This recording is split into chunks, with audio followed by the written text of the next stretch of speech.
Hola a todos, buenas tardes, buenos días. Primero quiero agradecer la invitación muy amable de Auna Ideas a compartir con ustedes esta charla sobre tratamiento individualizado de la inducción de remisión de leucemia amiloide aguda. Estos son mis conflictos de interés. Hasta hace poco tiempo, el tratamiento de la leucemia amiloide aguda era relativamente estándar y básicamente combinábamos el riesgo citogenético que ustedes ven en la columna a la izquierda de European Leukemia Net y mirábamos si el paciente era suficientemente fuerte para recibir quimioterapia intensa o por lo contrario era fit, frágil para no recibirla. Y hacíamos algo como esto, leucemia amiloide aguda de nuevo, en paciente fit, si el riesgo citogenético era favorable, damos inducción con 7-3, citarabina más daunorubicina, y luego 3 o 4 consolidaciones con dosis altas de ARAC. Mientras que para el riesgo citogenético desfavorable hacíamos lo mismo, solo que después de 1 o 2 consolidaciones con ARAC llevábamos el paciente a un alotrasplante. Mientras que si el paciente no era suficientemente fit para recibir quimioterapia intensa, decidíamos un tratamiento como con hipometilantes como monoterapia o bajas dosis de citarabina o simplemente terapia de soporte. Sin embargo, desde 2017 ha habido la aprobación de varios fármacos nuevos que tienen que ver con el tratamiento de la leucemia amiloide aguda. Y después de casi 20-30 años de no haber sido aprobado ningún fármaco nuevo para esta indicación, nos llegó casi que una cascada de aprobaciones. Esto ha sido muy bueno para los pacientes, pero complicó un poco el algoritmo de tratamiento de ellos. Y como ustedes pueden ver en la última edición de la guía de ESMO, esto se volvió un poquito más complejo porque afortunadamente tenemos target terapéuticos a los que podemos intentar incidir cuando estamos tratando nuestros pacientes. Y esto hace que el tratamiento de la leucemia amiloide aguda ahora sí sea más personalizado y más individualizado. Para tratar de aclarar un poquito este medio mare magnum de posibilidades terapéuticas que tenemos, voy a hacerlo con el ejemplo de varios casos clínicos de nuestro centro. Esta primera paciente es una mujer de 58 años con antecedentes de síndrome metabólico, hipertensa, pero razonablemente fit. En junio del 2020 se diagnosticó una leucemia mieloide aguda con ese número de blastos que ustedes ven allí y una adenopatía cervical que tenía además un sarcoma mieloide. El cariotipo era un cariotipo normal, pero la mutación para FLT3, el internal tandem duplication, fue positiva con un ratio alto mayor a 0.5, como ustedes pueden ver en esta caja. Recuerden ustedes entonces que los pacientes que tienen mutaciones de FLT3, tanto la ITD como la TKD, tienen una ventaja proliferativa. Son pacientes que tienen leucemia usualmente con mucha cantidad de blastos en sangre, muy proliferativas, sarcomas granulocíticos, y que aunque entran en remisión relativamente con el mismo porcentaje de los pacientes que no tienen mutaciones FLT3, la regla es que recaen y no es fácil la curación, excepto que lo llevemos a trasplante. Existen ya afortunadamente varios inhibidores contra estas mutaciones, entre ellos la midostaurina, y todos recordamos el estudio Ratify en que los pacientes con leucemia amiloide aguda de nuevo y presencia de mutación FLT3 fuera internal tandem duplication o TKD, se les adicionó al tratamiento clásico de 7-3 más consolidaciones, midostaurina y luego midostaurina de mantenimiento, y los que podían pasar a trasplante iban a trasplante. Ustedes pueden ver en la curva azul el grupo de pacientes que recibió midostaurina tuvo una diferencia, una sobrevida estadísticamente significativa mayor al placebo, mayor hacia el grupo de 7-3 más placebo, y esto fue cierto para todos los grupos de riesgo, tanto la mutación internal tandem duplication con alto y bajo riesgo como para la TKD. De modo que es un estándar en este momento que a los pacientes con esta mutación se les administre el esquema clásico de quimioterapia más midostaurina. Eso hicimos con esta jovencita, con esta señora, 7-3 más midostaurina, 2 ciclos de consolidación de ARAC más midostaurina. Con eso se consiguió MRD luego del primer 7-3, una enfermedad mínima residual negativa después del primer 7-3, un trasplante aplidéntico en enero del 2020. Y la última vez que la revisamos, que fue el mes pasado, encontramos una mujer en perfectas condiciones, con hematopoiesis normal, 100% de quimerismo del donante, que fue su hijo, una enfermedad mínima negativa tanto por citometría como por biología molecular y en este momento libre de inmunosupresión. Este es otro caso, 72 años, pero razonablemente fit. Hallazgo durante un examen de rutina de una pancitopenia moderada, sin causa clara. El aspirado de médula ósea y el mielograma, como ustedes pueden ver debajo, diagnosticó una leucemia mieloide aguda. En este momento el paciente tenía blastos en 29%, con un panel de anticuerpos que era muy clásico de una leucemia mieloide aguda. La mutación para FLT3, tanto ITD como TKD, fueron negativas y la mutación NMP1 también fue negativa, con un cariotipo normal, de modo que quedó clasificado como un paciente de riesgo citogenético estándar en todo el rango entre fit y no fit por su edad. Recuerden entonces también que el BCL2 está sobreexpresado en los pacientes con leucemia mieloide aguda, y que esta sobreexpresión está unida a nuevamente mayor capacidad proliferativa por disminución de la apoptosis y peor pronóstico. Vemos entonces que existe un estudio en que se aleatorizó a los pacientes no fit para quimioterapia intensiva por alguna comorbilidad o por tener 75 años o más a la utilización de hipometilante como monoterapia, en este caso azacitidina, o el hipometilante más el venetoclax. 433 pacientes fueron a esta randomización y como ustedes pueden ver en la curva de azul, los pacientes que recibieron azacitidina más venetoclax tuvieron estadísticamente y muy clara una mejor sobrevida que los pacientes que solamente recibieron azacitidina. De modo que en la individualización de este paciente, después que conversamos con él, porque estaba en todo el límite de esa edad, tenía 72 años, no los 75 del estudio, era razonablemente fit, entonces este paciente podía recibir o un 7-3, como lo clásico, o ir a azacitidina venetoclax. Después de conversar con él y su familia, pros y contras de cada una de las alternativas, recibió el esquema clásico de azacitidina con venetoclax, con el ascenso progresivo del venetoclax, y afortunadamente después del primer ciclo logró una remisión completa, no solo morfológica, sino también con citometría de flujo. En este momento está recibiendo el tercer ciclo, ha tenido varias mielodepresiones importantes, pero razonablemente bien, está recibiendo este último ciclo de manera ambulatoria y evolucionando muy bien. No todos los casos son bonitos. Esta es una mujer de 63 años, 5 años antes había tenido un cáncer de seno, tratado con todos los medicamentos que ustedes ven en la parte de arriba de la diapositiva. Un examen de rutina hace unos 6 meses se encontró anemia, leucocitosis, trombocitopenia, y el examen del mielograma y la citometría mostró una leucemia mieloide aguda secundaria al tratamiento para el SEA de mama. El cariotipo no creció, las mutaciones FLT3 y NMP1 fueron negativas. Ella tenía una historia previa, recién terminó su tratamiento para el cáncer de mama, de que tenía una función ventricular muy límite de 35%, aunque siempre tuve una clase funcional de la New York Heart Association grado 1. En el momento del diagnóstico de la leucemia, su fracción de eyección era del 45%.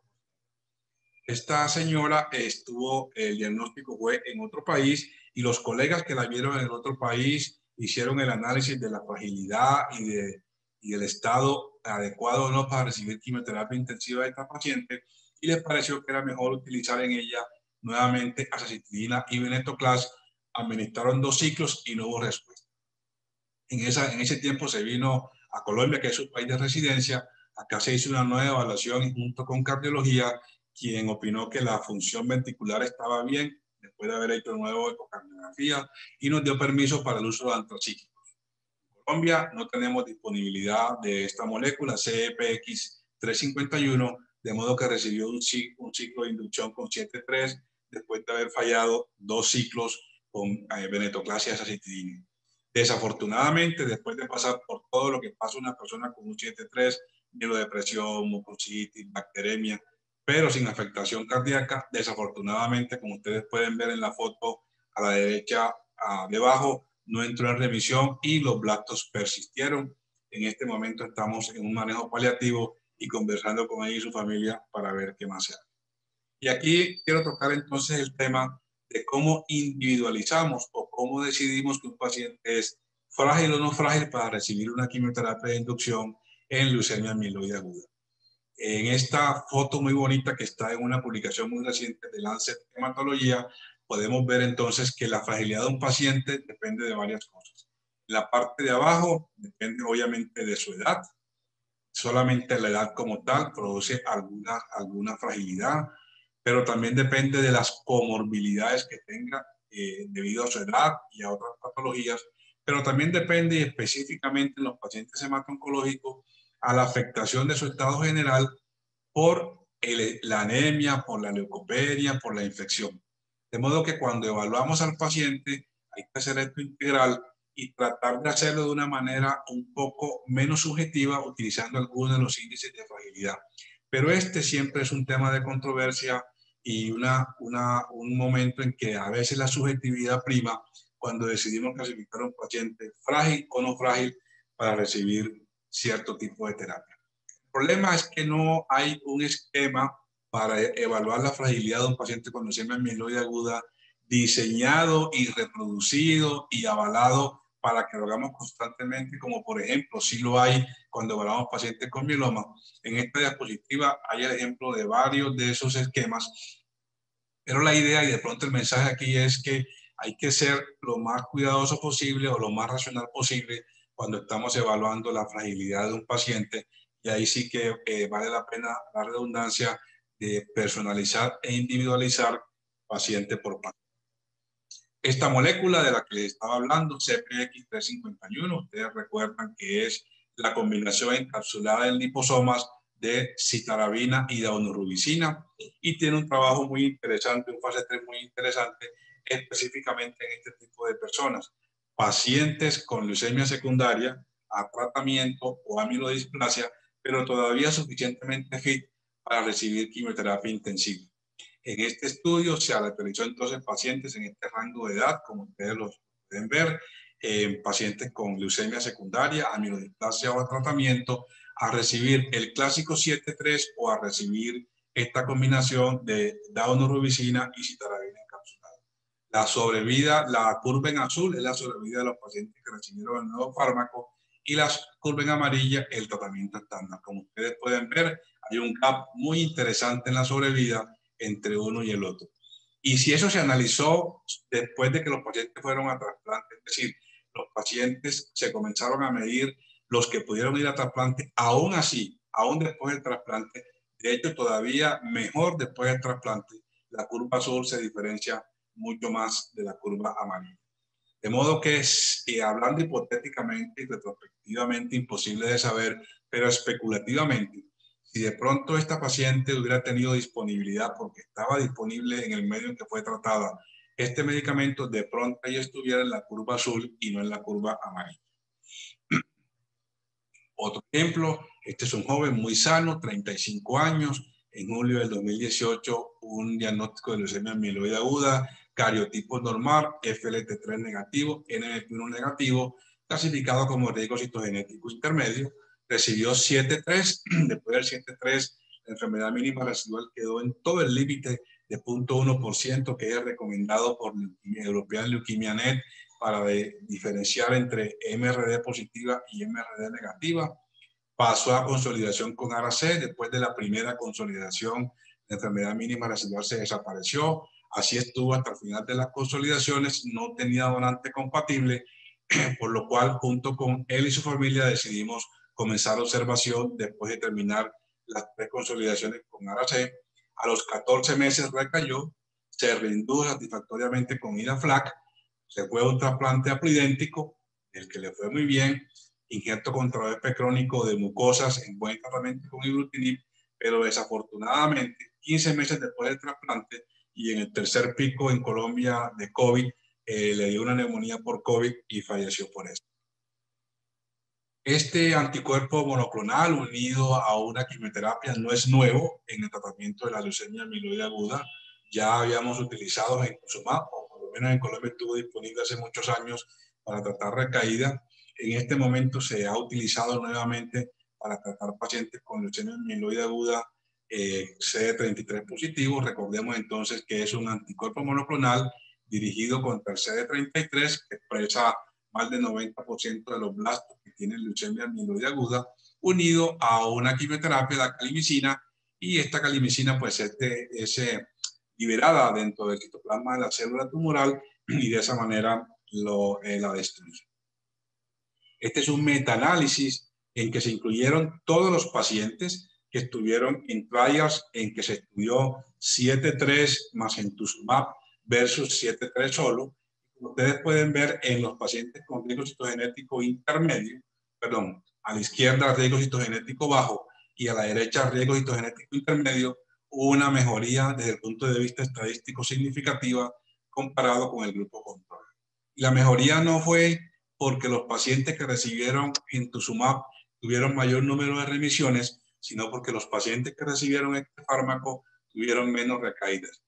De modo que en este momento la mayoría de las guías avalan el uso en pacientes con riesgo citogenético favorable y con riesgo citogenético intermedio, el uso de la adición de entuziumab al 7-3. No lo tenemos disponible en Colombia, pero nuevamente, retrospectivamente y de manera especulativa, nos queda la duda de este paciente que era un riesgo intermedio. Si hubiéramos podido acceder al fármaco y lo hubiéramos utilizado, de pronto no hubiera recaído y de pronto no hubiéramos tenido que tratar. Son cosas especulativas, pero es la idea cómo estamos haciendo cada vez medicina más de precisión y más personalizada en los pacientes con este tipo de enfermedad. La otra manera como individualizamos el riesgo y la decisión de qué hacer con estos pacientes es cómo utilizamos la enfermedad mínima residual y el riesgo de comorbilidad, el índice de comorbilidad para hacer trasplante, conocido como HCT-CI, para decidir a qué pacientes trasplantamos y a qué pacientes no trasplantamos. A la izquierda tenemos entonces un estudio muy grande de cómo le va a las personas dependiendo de si logran remisión completa, citometría negativa, biología molecular negativa o no. La curva en azul es la posibilidad de recaer de un paciente con leucemia amiloide aguda que tiene enfermedad mínima residual indetectable por ambos métodos, citometría de flujo y biología molecular. La curva de arriba es el riesgo de recaer en los pacientes que tienen ambos métodos positivos, y las dos curvas de la mitad, roja y verde, son aquellos pacientes que tienen positividad de enfermedad mínima residual por un método o por el otro. A la derecha vemos entonces el score del riesgo de comorbilidad específicamente diseñado para trasplante. Es un riesgo de comorbilidad muy parecido al Charlson, que asigna puntajes dependiendo de cada morbilidad. Los puntajes 0, 1 y 2 son puntajes aceptables, implican un riesgo de mortalidad del 15 al 20%.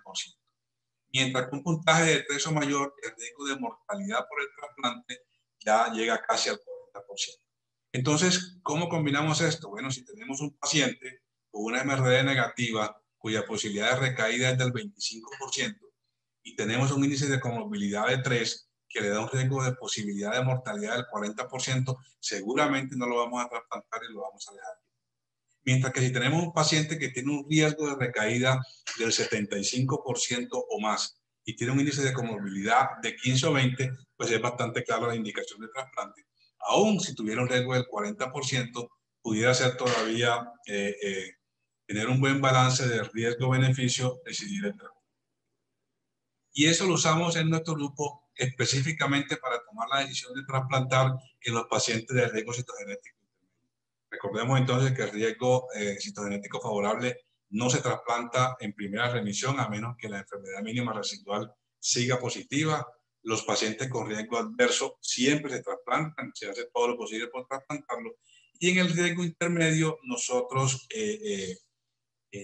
balanceamos esta posibilidad dependiendo mucho de la evolución de la enfermedad mínima residual. Entonces, cuando la enfermedad mínima residual es negativa, lo cual ocurre en la mayoría de los pacientes, su riesgo de recaer es del 25% y solamente valdría la pena trasplantarlo si el riesgo del trasplante es menor del 10%, que casi nunca lo es. El riesgo de trasplante, por lo menos en nuestro centro, es exactamente 13.5%. De modo que usualmente en este caso nosotros no trasplantamos.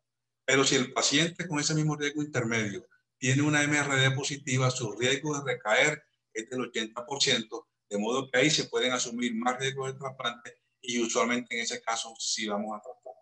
De esta manera individualizamos en el riesgo intermedio citogenético quién va a trasplante y quién no va a trasplante, y es otra manera de hacer medicina de precisión en esta enfermedad. De modo que aquí tenemos entonces este algoritmo un poquito más complejo, pero que se puede ir desglosando de cómo podemos ir asignando a cada grupo de pacientes su mejor tratamiento. Todavía no es perfecto y como ustedes pueden ver en la cajita roja en la parte de arriba, todavía puede haber 1 de cada 3 pacientes fit para recibir quimioterapia intensiva que no tiene una diana terapéutica identificable y en lo que tenemos que seguir utilizando el 7-3, la consolidación con citarabina y ayudarnos de riesgo citogenético y la enfermedad mínima residual para decidir si va a trasplante. Pero también, y eso pasa en los pacientes borderline en cuanto a edad y fit o no, que hay veces que se sobreponen indicaciones. ¿Qué hacemos, por ejemplo, con un paciente que tiene 73 años, está fit y tiene una leucemia FLT3 positiva? ¿Va a venetoclax con azacitidina o va a 7-3 con midostaurina? ¿Qué hacemos con un paciente que tiene una leucemia secundaria, como el caso que les conté, secundaria a tratamiento antineoplásico, y está en ese borderline de fragilidad en que sí puede aceptar una quimioterapia tipo CPX 315 o va a terapia más paliativa con venetoclax y azacitidina? Todavía hay ciertos límites que no son muy claros, todavía hay cierta sobreposición de pacientes en que solamente nuestro juicio clínico, nuestro y el del staff y el de los colegas, ayuda a tomar la mejor decisión.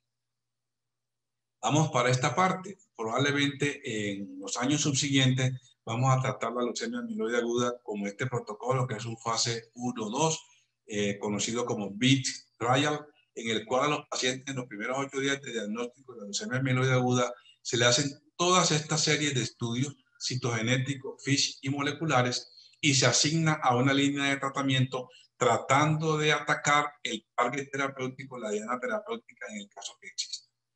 Todavía no hay un informe escrito grande de este protocolo.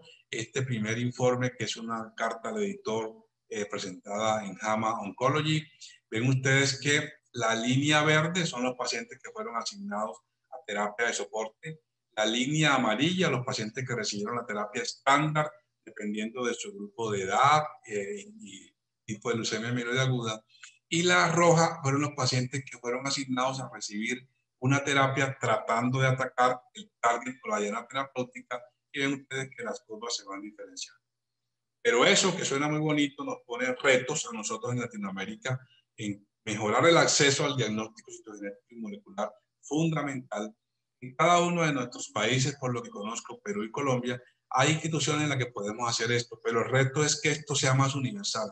El reto es que esto puede estar en varias ciudades de cada uno de nuestros países, en varios centros de cada uno de nuestros países, o por lo menos que sea fácil que las muestras viajen a un centro bueno de diagnóstico para tener el adecuado diagnóstico citogenético y molecular. Y por supuesto, no hacemos nada si tenemos muy bien identificada una diana terapéutica, si no tenemos el acceso a estos nuevos fármacos que marcan la diferencia, algunas veces con poquito porcentaje, otras veces con porcentaje mayor, pero que indudablemente ofrecen mejor sobrevida a estos pacientes.